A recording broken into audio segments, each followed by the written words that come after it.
Hotel की manager जिस बुजुर्ग को भिखारी समझकर सबके सामने नीचा दिखा रही थी, असल में वह न तो भिखारी था न ही गरीब, बल्कि इतना बड़ा आदमी था जिसकी किसी ने कल्पना भी नहीं की थी। और जब उसकी सच्चाई सामने आई तो ऐसा हुआ कि पूरे होटल के होश उड़ गए। सुबह के ठीक 11 बजे शहर के सबसे बड़े होटल 5 सितारा में एक बुजुर्ग साधारण कपड़े पहने हुए होटल की ओर बढ़ रहे थे। नाम था गंगा प्रसाद। उनके हाथ में एक पुराना सा झोला था, लेकिन जैसे ही वो होटल के गेट पर पहुंचे, गार्ड के माथे पर तुरंत शिकन आ गई। गार्ड ने सामने आकर रास्ता रोकते हुए कहा, बाबा, आप यहां कहां आ गए? क्या काम है आपका यहां? गंगा प्रसाद ने हल्की मुस्कान के साथ कहा, बेटा, मेरी यहां बुकिंग है, बस उसी के बारे में पूछना था। गार्ड ने हंसते हुए अपनी साथी से कहा, अरे देखो तो, बाबा कह रहे हैं इनकी यहां बुकिंग है। गार्ड ने फिर गंगा प्रसाद से कहा, बाबा देखो, आपसे जरूर कोई गलती हुई है। शायद आपको किसी ने गलत पता दे दिया है, क्योंकि यह होटल बहुत ही लग्जरी है। बड़े बड़े बाबू लोग आते हैं यहां, कोई आम आदमी इसको अफोर्ड नहीं कर सकता। इतने में होटल की रिसेप्शनिस्ट राधा कपूर ने यह बातचीत सुन ली। उसने अपनी नजरें गंगा प्रसाद पर डाली, सिर से पांव तक उन्हें देखा और होठों पर हल्की मुस्कान तैर गई। वह मुस्कान स्वागत की नहीं, बल्कि ताने और उपेक्षा की थी। राधा ने कहा, बाबा, मुझे नहीं लगता कि आपकी कोई बुकिंग इस होटल में होगी। यह होटल बहुत महंगा है, शायद आप गलत जगह आ गए हैं। गंगा प्रसाद ने उसी सहजता से जवाब दिया, बेटी, एक बार चेक तो कर लो, शायद मेरी बुकिंग यहीं हो। राधा ने लापरवाही से कंधे उचकाए और कहा, ठीक है बाबा, इसमें समय लगेगा, आप वेटिंग एरिया में जाकर बैठ जाइए। गंगा प्रसाद ने सिर हिलाया और धीरे धीरे वेटिंग एरिया की ओर बढ़े। लॉबी में मौजूद कई गेस्ट उन्हें अजीब नजरों से घूर रहे थे। किसी ने धीरे से कहा, लगता है मुफ्त का खाने आया है। कोई और बोला, इसकी तो औकात भी नहीं है कि यहां का एक गिलास पानी भी खरीद सके। गंगा प्रसाद ने यह सब सुना, लेकिन वे चुप रहे। वह कोने में रखी एक कुर्सी पर बैठ गए, झोला जमीन पर रखा और दोनों हाथ छड़ी पर टिकाकर खामोश बैठे रहे।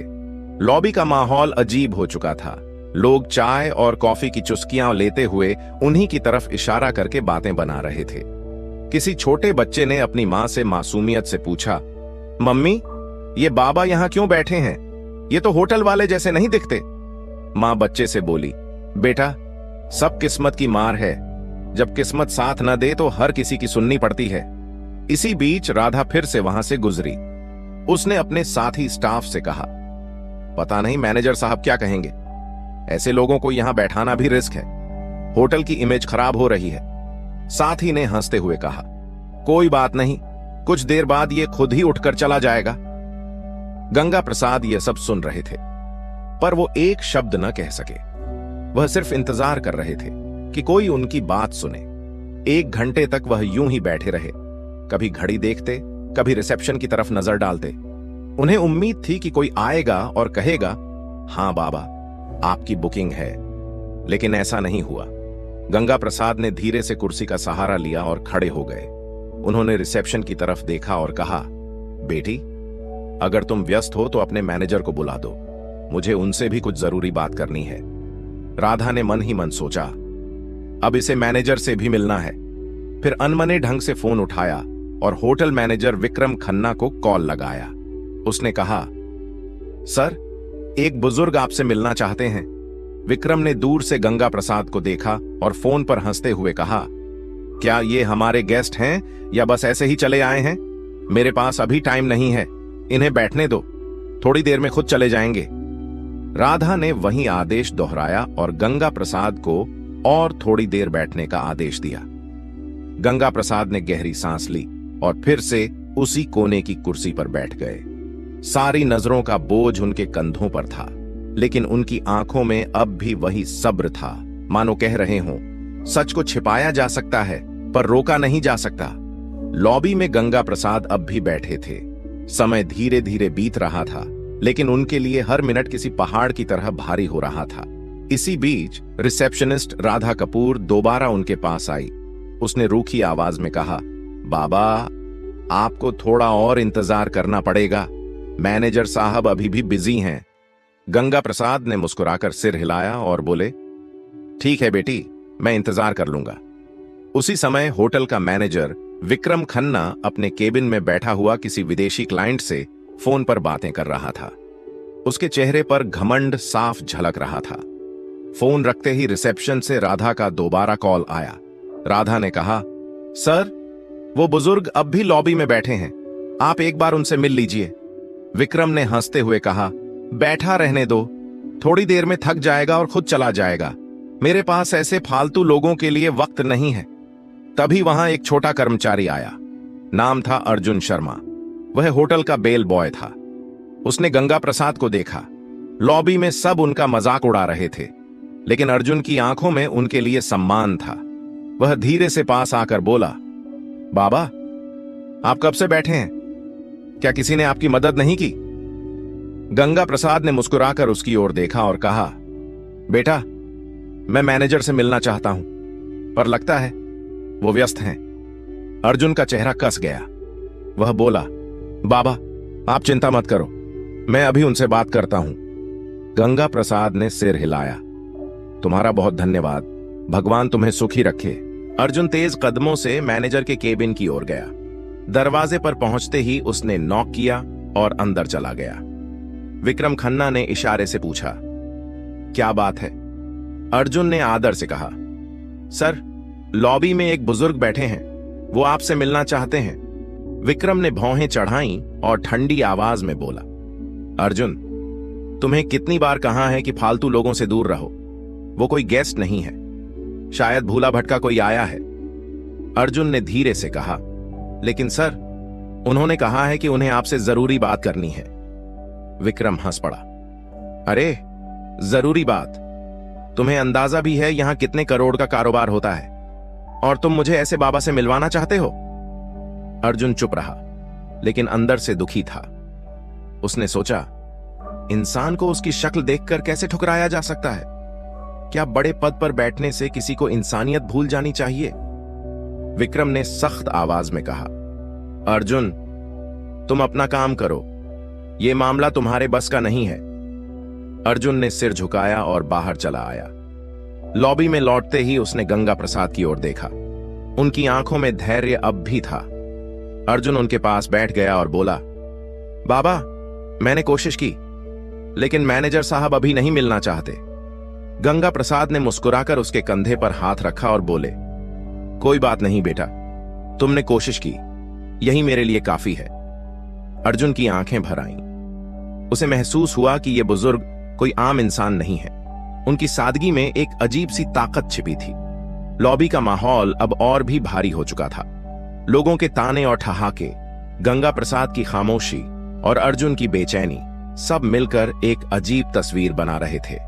करीब 1 घंटा बीत चुका था। गंगा प्रसाद अब भी उसी कुर्सी पर बैठे थे। उन्होंने धीरे से आंखें बंद की और सोचा, धैर्य रखना ही असली ताकत है। लेकिन अब समय आ गया है कि सच्चाई सामने आए।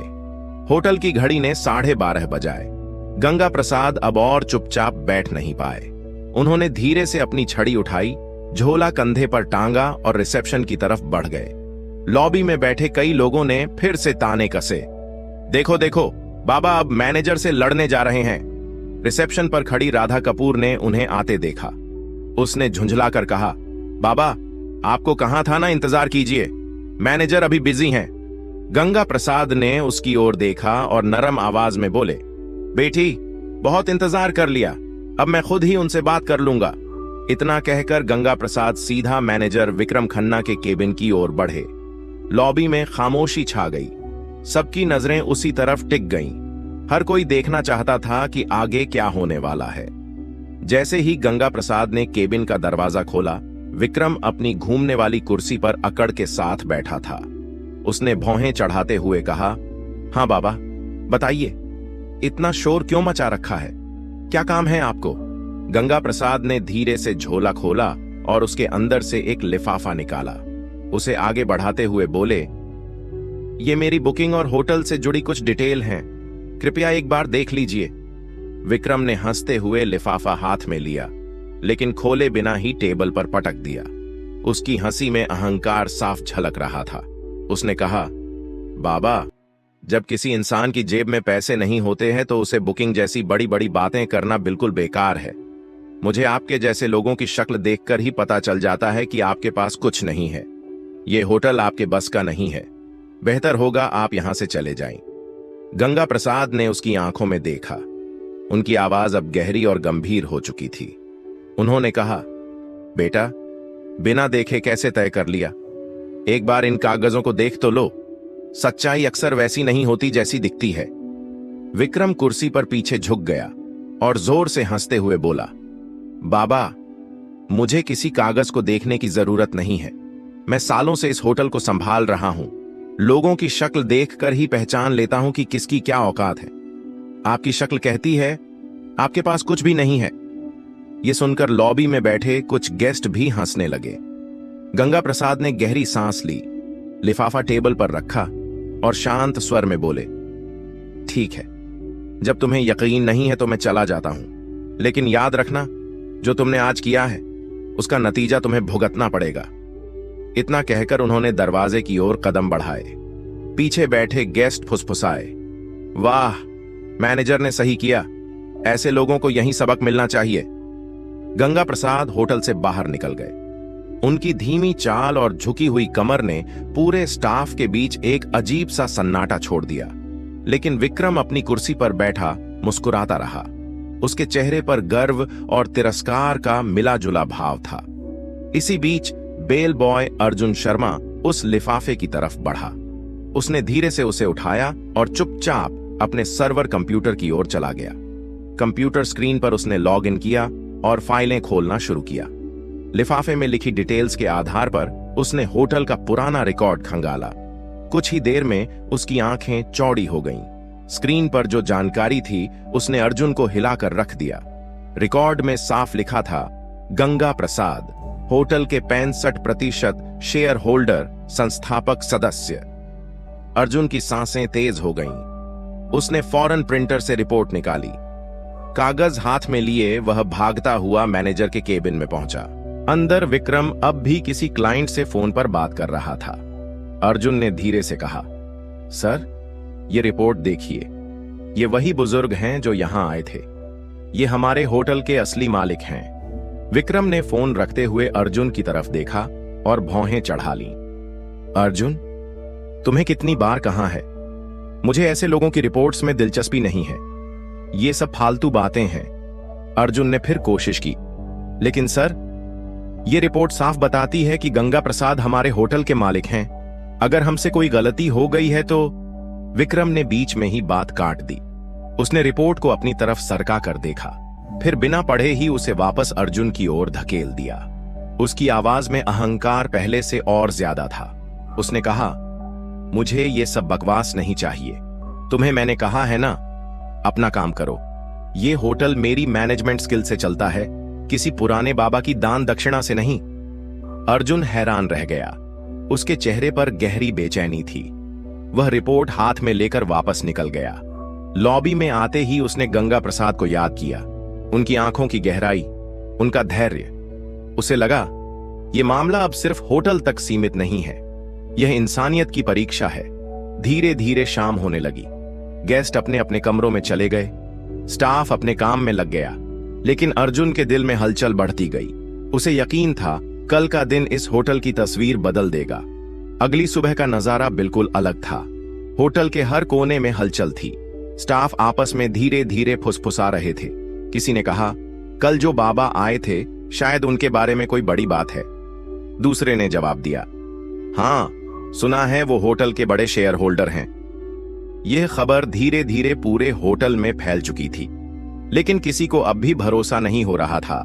सबके मन में सवाल था, क्या सच में वो बुजुर्ग इस आलीशान होटल के मालिक हो सकते हैं? 10:30 बजते ही लॉबी का माहौल अचानक बदल गया। होटल के मुख्य द्वार से वही साधारण कपड़े पहने बुजुर्ग गंगा प्रसाद अंदर आए, लेकिन इस बार वो अकेले नहीं थे। उनके साथ एक सूट बूट पहना अधिकारी था, जिसके हाथ में काले रंग का ब्रीफकेस था। सभी की नजरें एक ही पल में उसी दिशा में टिक गईं। गार्ड, रिसेप्शनिस्ट, वेटर सब सन्नाटे में खड़े रह गए। कल जिन्हें सबने अनदेखा किया था, आज वही शख्स होटल में किसी सम्राट की तरह प्रवेश कर रहे थे।